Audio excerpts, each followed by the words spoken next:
Homeland insecurity.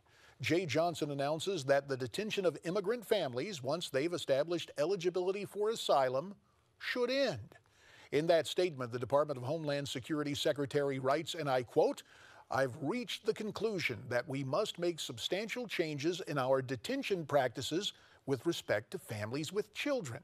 In short, once a family has established eligibility for asylum or other relief under our laws, long-term detention is an inefficient use of our resources and should be discontinued.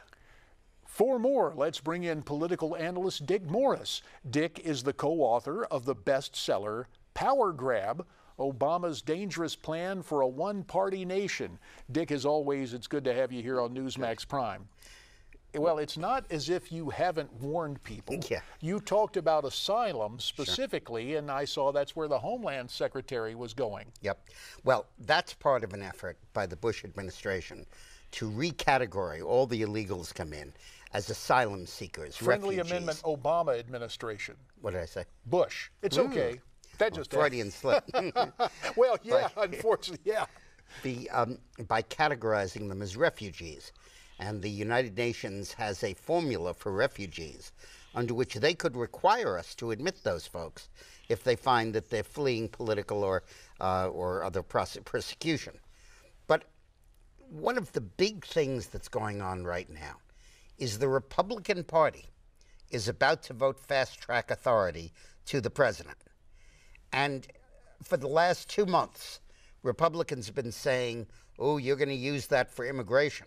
And he has said no. Obama said no.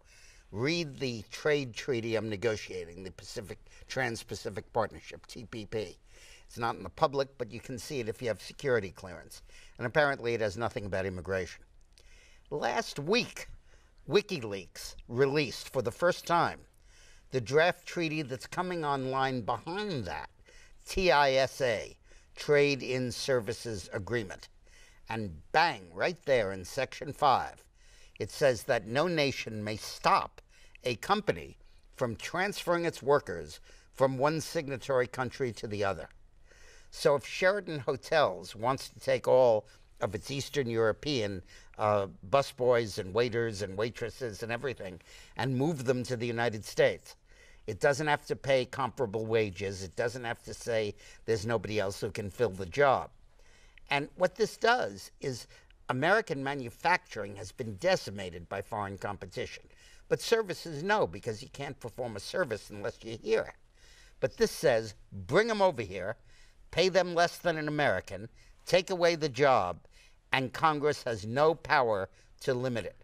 It's on the basis of this that Ted Cruz flipped on this issue and voted against fast track yesterday.